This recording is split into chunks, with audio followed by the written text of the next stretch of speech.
이번에 할 강의는 앞의 강의에서는 대붕의 세계를 말하였다면 이와 대비적으로 작은 세계에서 큰 세계를 알지 못한다라고 하는 소불지대, 바로 작은 존재는 큰 존재의 세계를 알지 못한다라는 부분으로서 여기에서는 바로 매미라든지 작은 새의 종류를 들어서 풍조와 상반된 견지에서 말을 하게 되는 것입니다. 그러면 이와 같이 작은 세계에서 논의는 부분을 보면서 상대적으로 반대로 바로 대붕의 세계를 이해하자라고 하는 것입니다.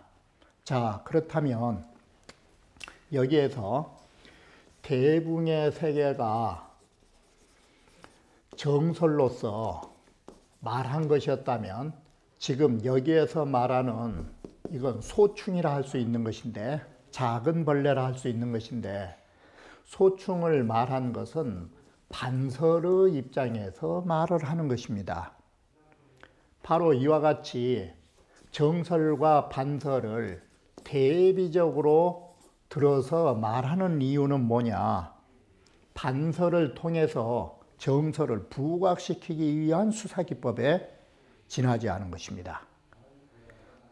그래서 여기에서 말하는 소충에 대한 말매미나 산까치를 들어 말한 것은 산까치를 부각시키려는데 목적이 있는 것이 아니라 대붕의 세계가 어떤 것인가를 이 작은 세계를 통해서 대비적으로 말해 주려는 것입니다.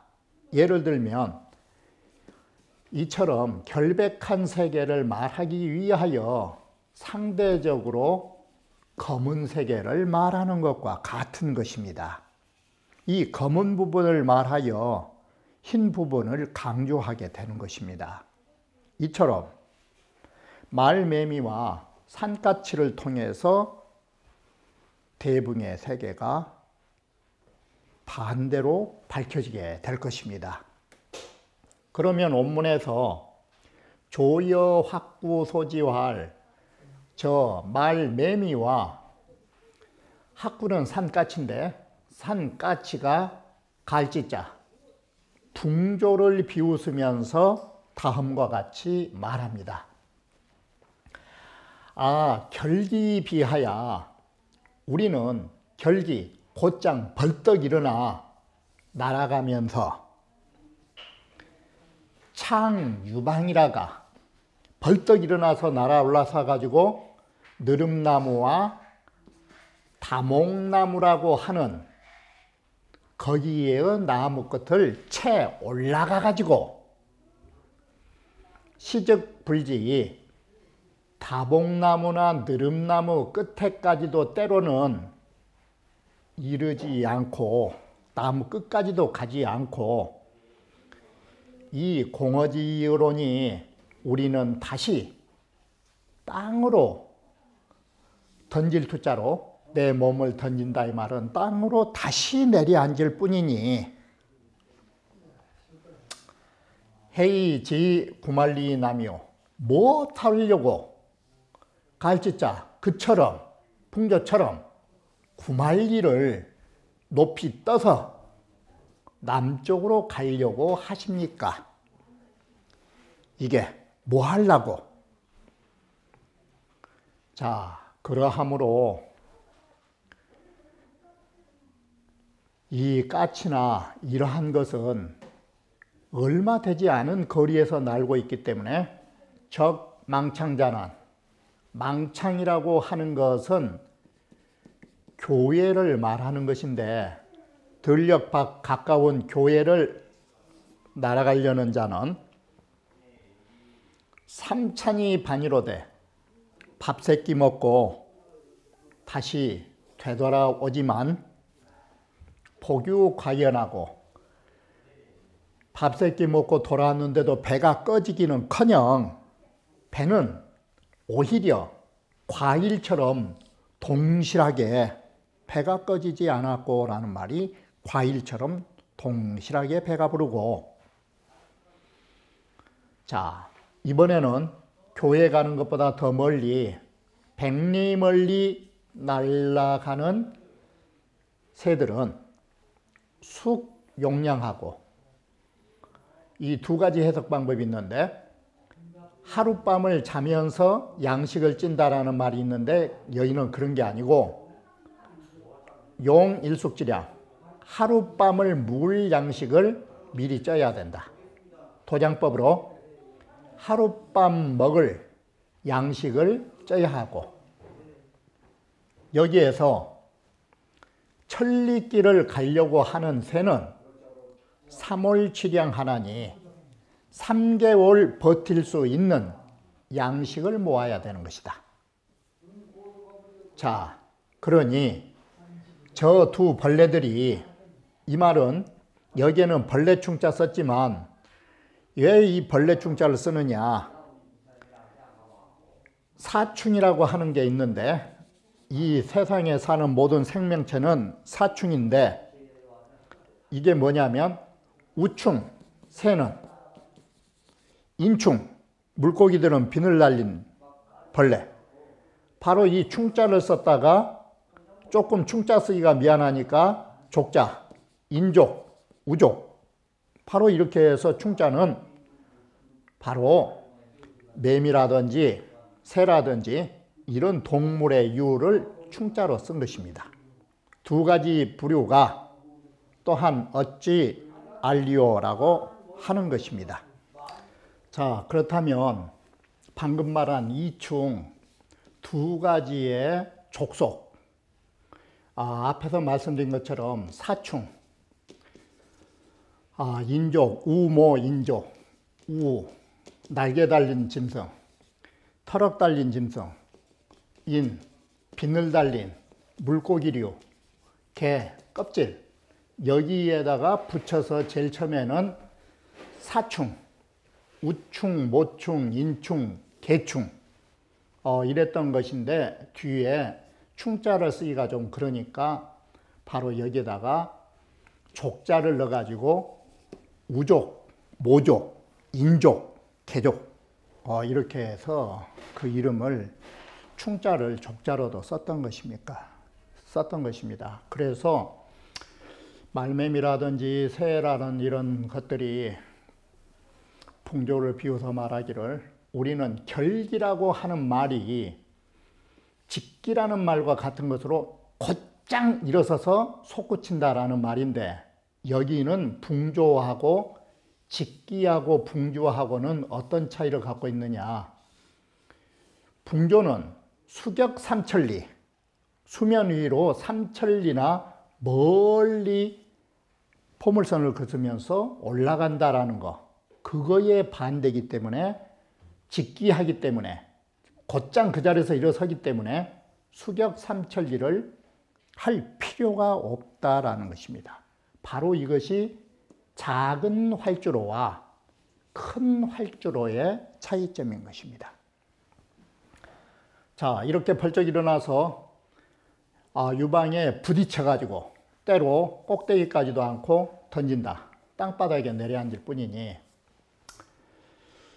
그러면 창짐유방하야 저 느릅나무나 다봉나무 숲 위로 솟구쳐 올라가서 거기에 모인다라고 하면, 새가 날개를 모이면 앉는 것입니다.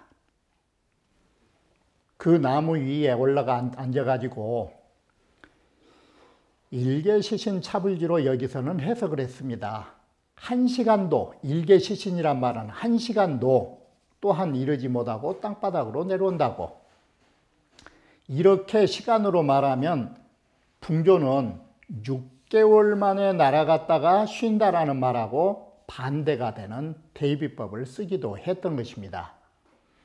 그런데 때에 따라서는 때로는 그 나무 꼭대기까지도 가지 않고 다시 내려앉는다라는 말도 선영은 그 식으로 해석했음을 아셔야 되는 것입니다. 이건 참조를 하나의 일설을 참고로 써놓은 것입니다. 자, 이렇게 보면 풍조와 산까치는 두 마리는 서로 대조를 이루면서 문장의 뜻은 지극히 완벽하고 정밀한 문장 구조를 갖게 된다라고 합니다. 그러니 뭐 하려고 그것은 풍조는 구말리나 이 구말리라는 것은 높이를 말하는 것이지 그 먼 거리를 말한 것은 아니라는 것입니다. 그러니까 구말리 높이 솟아 이 소리가 되는 것입니다. 구말리 높이 솟아서 남쪽으로 저 멀리는 여기서 해석된 것입니다. 남쪽으로 저 멀리 떠나가려고 뭐 하려고 하느냐. 나처럼 남쪽으로 갈 게 없이 땅에 떨어지면 되는 것이고 구말리나 높이 날 것 없이 그 자리에서 올라가서 창유방, 느릅나무 끝에까지만 올라가면 되는 것이지 뭔 놈의 구말리까지 높이 올라가냐고. 이와 같이 보면 구말리와 창유방과 반대가 되는 것이고 남쪽으로 가려고 하느냐라는 것이 우리는 그저 그 자리에 땅바닥에 내려앉는다라는 말하고 반대가 되는 것입니다.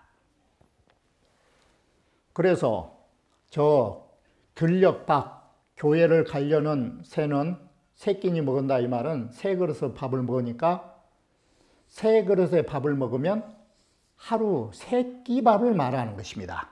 그래서 하루라는 말과 같다. 세 끼 밥 먹고 돌아도 배는 볼록 과일처럼 나온다 이 말이 배가 부르는 것이 과일이 잘 익어갖고 벌어지는 듯이 하는 모습이니 이것은 과일의 모습이 다 오녀라. 다시 말하면 둥글고 볼록하게 올라온 점이 많다라는 것이니 복포적 배가 부르면 배가 볼록하게 올라온 모습이 오히려 마치 과일의 모습처럼 보이더라. 저 백리자는 백리길을 가려는 새는 하룻밤을 묵을 양식을 쪄서 준비해야 된다라고. 이건 도장법으로. 반대로 천리 갈 것은 3개월 양식을 모아라. 그러니 같은 새 종류에도 자, 천리 가는 새는 풍주하고 비유하면 아무것도 아니지만 들녘 밖을 가는 새하고 비유하면 작은 무리 속에서도 이 작은 부류 속에서도 크고 적은 차이가 또 나고 있다 이 소리예요. 그러니 들녘을 가는 새가 어떻게 이 천리길을 가는 이 새의 경지를 알겠냐고. 올 3월 출향이라는 것도 3개월의 양식을 모은다라는 뜻이니 이건 도장법이다. 여기서 쓰고자 하는 문자는 뭐냐. 가는 길이 더욱 멀수록 모아야 할 양식이 더욱 많다라는 것을 비유한 것이다. 그러면 이 속에가 뭔 뜻이 들어있느냐. 이게 자, 여기에서 지금 하려고 하는 뜻은 첫 번째가 집을 온다면 사람에 비유하면 사람이라고 하는 것이 이 온대한 뜻을 가지지 못하면 두 번째 무엇을 하게 되느냐. 뜻이 크지 못하면 바로 내가 소축이 키워나가는 바가 깊지를 못한다라고 하는 것입니다. 이게 심하지 못하다. 그러면 세 번째, 이 심오하지 못한 조예를 가지면 결국 이것은 어떻게 되냐. 이러면은 견해가 적어지는 것이다. 이게 소견진이 나온 것이다. 견해가 적으니까 이게 어떻게 되냐. 부지 성인이라 이 성인의 경지를 모르게 되는 것이다. 이게 이 새들하고 똑같은 과정을 겪게 되는 것이다. 이와 같이 작은 거리에 세 끼니 밥을 먹고 와도 배가 부른 그런 생각을 갖고 사시면 양식을 모은 것도 적게 모을 수밖에 없고 그 세계 속에서 큰 세계를 모르게 된다는 것을 말해주고 있는 것입니다. 자, 다시 말하면 조여 학구가 비웃는 건 뭐냐? 마음이 나빠 그러느냐? 그게 아니라 부지고로 소라. 사람은 모르기 때문에 비웃는 것이다. 사람은 아는 것만큼 견해가 생긴 것입니다. 사람은 아는 대로 보이는 것입니다.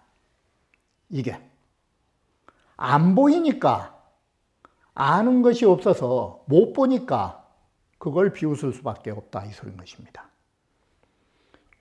이 소요의 주된 뜻은 지인 무기에 있는 것인데, 무기라고 하는 것은 바로 왜 무기를 하느냐, 이건 공부처인데 내 자신을 없게 하는 이 공부는 뭐냐? 소요유를 위하려는 것입니다. 목적이 소요유인 것입니다. 바로 무기의 목적은 소요유에 있는데, 소요유같이 이런 큰 경지를, 지인의 경지를 서려천하에 천하 사람들에게 말하여 주어도 임계불신하나니 사람들은 모두 다 믿지를 않는다.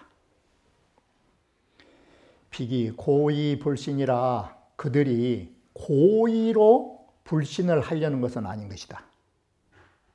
이것은 시타 견식이, 이것은 그들의 견식이, 이 견식이 지 도덕 자계 지본이라 단 이 정도의 지위에서 있었음을 말해주고 있다.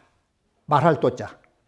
단 그 사람들의 지위가, 그 사람들의 경지가 이 정도뿐이라는 것을 말해주고 있는 것이다. 이게. 자, 그 사람들의 지위가 이게, 자게, 저게, 이거, 이런 지위라는 것은 뭐냐? 예를 들면, 비유를 들면, 구층지대에 9층이나 되는 높은 누각이 있는데, 신지 도덕자 저 1층이면 나의 몸이 이 한 층에 이르르면, 예를 들어서 이 한 층이 3층까지 왔다면 3층에 올른 사람은 변불지 모를 것이다. 뭘 모르느냐? 3층 이상에 있는 그 위에 있는 상면의 1층이 4층부터 9층까지의 그 층계에 거기서 보는 경계가 이 어떤 지상인 줄을 모를 것이다. 자, 이렇게 보면 연저 비익이 신지불급이라 그것은 그들이 고의로 믿음이 부족한 게 아니라 문제는 사람의 지견이다. 그 사람들의 지견이 미치지 못하니까, 다시 말하면 그들이 알고 있고 그들이 보고 있는 견해가 미치지 못한다는 소리는 뭔 소리냐? 따라가지를 못한다. 따라가지를 못하니까 그들은 비웃을 수밖에 없다. 그래서 도덕경에도 나를 알아준 사람이 드무니 바로 그 경지가 못 미친 사람이 많으니까, 여기에 말한 대로 그 사람들의 지견이 따라가지 못하니까 나를 알아준 사람이 적다. 그러면 상대적으로 내가 존귀함을 알 수 있다. 이렇게 말을 한 것입니다. 자, 그렇다면 결론이 뭐냐? 작은 지혜를 가진 자는 큰 지혜에 미치지 못하는 법이고, 소년이란 얼마 살지 못한 생명체는 대년이라고 하는 것은 장수, 이 오래 사는 거, 장수하는 데에 미쳐갈 수 없는 것이다. 바로 소지란 말은 방금 앞서서 말하면 산까치의 지혜는 대붕이 알고 있는 세계에 따라갈 수가 없고 또 다른 비유를 하면 얼마 못 사는 존재들은 장수하는 것에 따라갈 수 없는 거라고. 자, 이것은 뭘 말해주고 있느냐? 앞에서 말하면 가는 길이 온근의 차이에 따라서 들녘밖을 가느냐, 백리를 가느냐, 천리를 가느냐, 아니면 풍조처럼 남쪽에서 북쪽 끝으로 가느냐, 가는 길이 멀고 가까움에 따라서 먹어야 할 양식의 대상 역시도 많고 적을 수가 있을 수밖에 없다. 이게 뭘 말해주느냐? 또한 이것과 같다. 사람의 견해라고 하는 것이 크고 작은 것이 있다 보니까 그 사람들이 생각하는 의지와 나아갈 길 역시도 온근이 있기 마련인 것이다. 그래서 또한 풍조와 말매미와 산까치라는 비유를 들게 되었다라고 말하는 것입니다. 자, 우리는 여기에서 이 알지자에 대해서 한번 부정적 측면과 긍정적 측면이라는 그 측면에서 알지자를 이해해야 할 부분이 있는 것입니다. 옥편에 보면 지인은 시기하며 가게하라 하니, 이 안다라는 것은 뭐냐? 알미라고 하는 것과 이것은 내면적으로 말할 때는 알미라 하는 것이고, 외적인 사물을 대상으로 하면 깨닫다, 지각능력이 있다, 이런 말한 것입니다. 바로 주관적인 내 마음이 바깥에 객관 사물을 접촉하면서 만나면서 우리는 거기에서 지각능력과 거기에 대한 인식능력이 나오게 되는 것입니다. 이것이 알다의 뜻인 것입니다. 그런데 알지자하고 이 지혜지자하고를 보면 지혜지자의 척도는 교지위심이라 알지자에 비해서 더 내면화되어서 심오한 부분을 말하게 되는 것입니다. 그러면 지혜지자가 어떻게 쓰였느냐? 애용 지자지모라, 예라 하는 것은 지혜로운 자의 꾀를 사용한다 라고 했을 때 지자는 주석서에 뭐라고 나오느냐? 이건 모개니 모의하고 계산함을 말하니 효달전사라. 예전에 했던 일들을 잘 깨우쳐 가지고 예전의 일을 들먹거려서 다시 생각한 것이다. 바로 그렇게 심오화할 때 우리는 지혜지자를 쓴다. 순자 정명편에도 지유소합을 위지지라, 우리의 지혜가 부합된 바 있었을 때 우리는 알지자에다가 부합된 바 있을 때 지혜지자라는 그 문자를 쓴다. 그리고 백호통에 보면 정성절에 어떻게 썼느냐? 독견 전문하야, 예전에 들었던 그런 일들을 유독 남다른, 이 독자는 탁자로 보시면 쉽습니다. 그 탁견을 가지고 어떤 일에 현혹이 없이 미세한 걸 보면서, 이 미세한 것은 내면에 보이지 않는 조짐을 보면서 나중에 일이 크게 나타날 것을 미리 알았을 때 지혜지자를 쓰는 것입니다.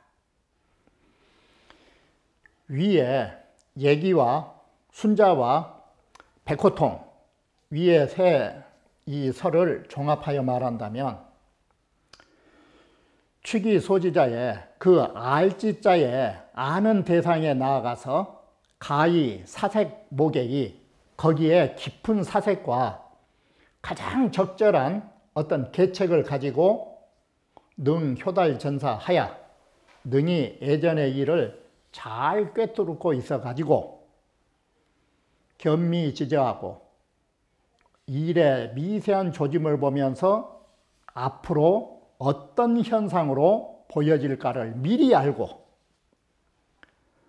사기의 유합자를 이르 기틀에 가장 타당한 적합한 그런 일을 처리할 수 있을 때 비로소 제지자를 쓰는 것이다. 이게 알지자와 제지자의 차이다. 그런데 장자의 이 도에 보면은 어떻게 썼느냐. 첫째, 이형거지라.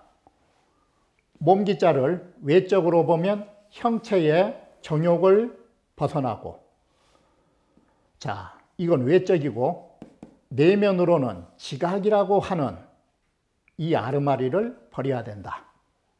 이게 제거의 대상으로 봤다.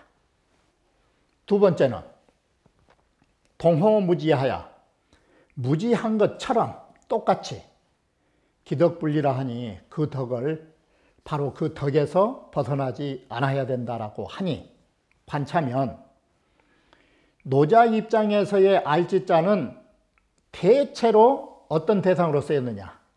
이러한 사실을 보면, 이 두 구절을 보면 알지자는 오히려 응당 제거해야 할 대상으로 보는 것입니다. 그런데 하물며 노정패신, 우리의 정신을 힘들게 애써서 그리고 정신을 피폐하게 만드는 지혜를 오직 하겠냐고. 이 바로 알지자도 노자는 제거의 대상으로 보는데 그보다 더 많은 생각을 해야 하는 지혜를 과연 보존의 대상으로 삼을 수 있을까? 이건 제거의 대상으로 본다라는 것입니다. 자, 그러면 왜 작은 알미라고 하는 것 또는 작은 지혜는 큰 지혜에 큰 알미에 미치지 못하고 얼마 살지 못한 것은 장수한 데 미치지 못하는 것일까? 이게 해이직이었냐?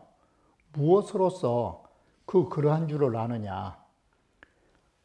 작은 것은 왜 큰 것을 모른다라고 그러는 줄을 아십니까? 아, 이거 간단하다. 조규는 아침에 피어나는 버섯은 부지회사가고, 이 조균이라는 말이 일설에는 조균이라 해서 일설에는 조균을 어떻게 봤느냐. 조생모사지 충야라 하니 아침에 태어나서 저녁에 죽은 벌레라고 하니 이건 아니다. 열자 탕문편을 보면 후양지상에 썩은 흙 위에 유균지자 하니 버섯이 하나 나오는데 생어조하고 사어회라. 아침에 나왔다가 아침조자의 반대로 밤이 되면 죽는다고 했다. 이게 버섯이다. 이것이. 아침에 피어났다가 저녁에 사라지는 버섯은 한 달을 모르는 것이다. 금음과 초하루면 1개월. 이 1개월이라고 하는 세계를 모르는 것이다. 다시 말하면 하루살이는 1개월이라고 하는 큰 것을 모르는 것이다. 그러면 해고는 어떠냐? 해고는 매미를 말하는데 일명 제로라는 매미인데 이 매미 종류는 봄에 태어나면 여름에 죽고 여름에 태어나면 가을에 죽기 때문에 해고는 한 계절의 삶을 누리는 곤충. 계절 하나만을 사는 것은 춘추를 모른다. 봄, 가을을 모른다. 이것이 바로 소년이라고 한다.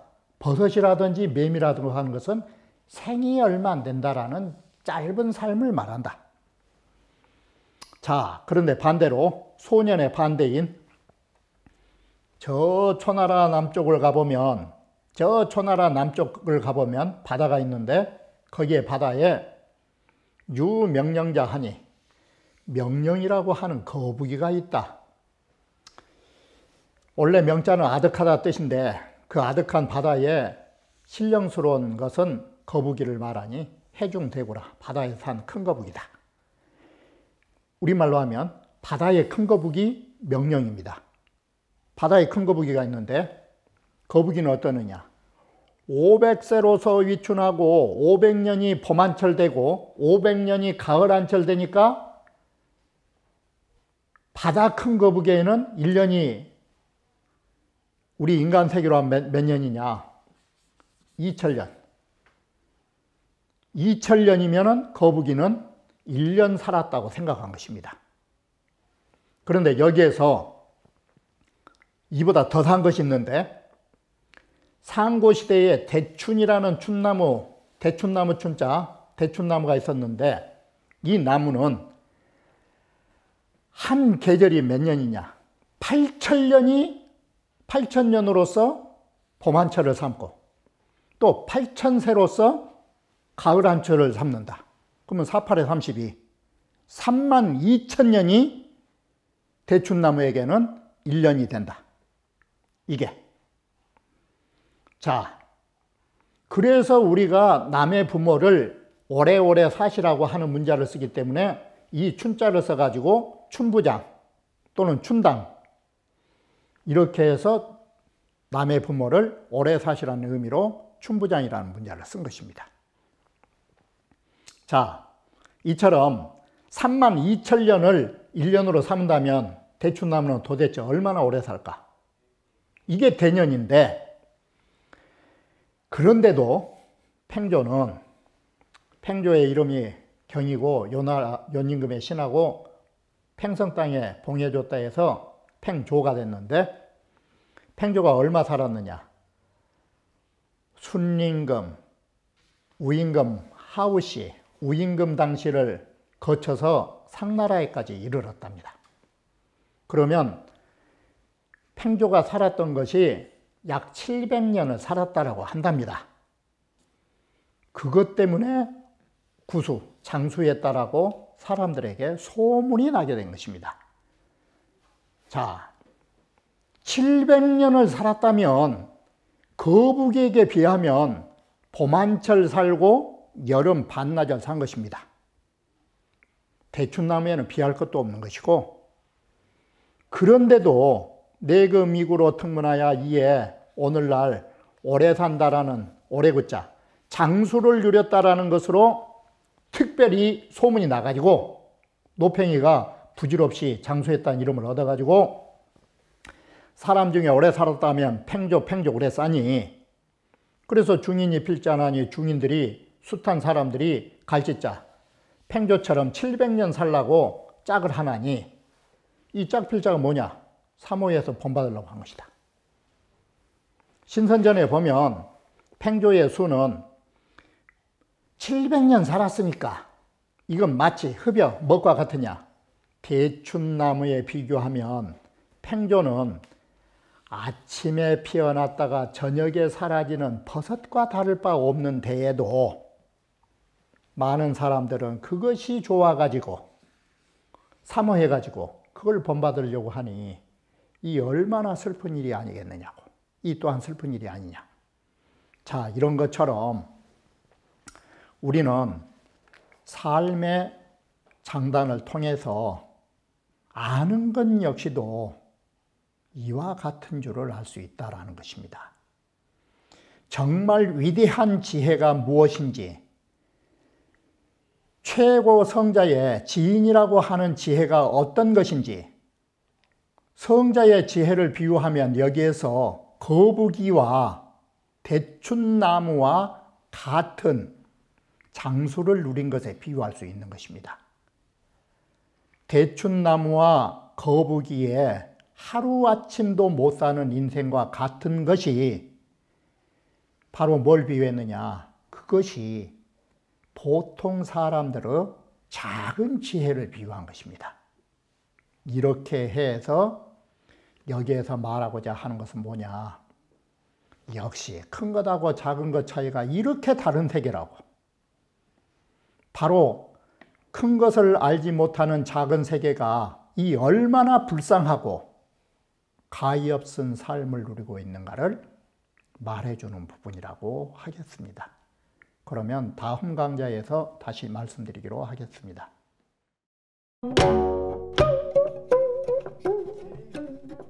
Thank you.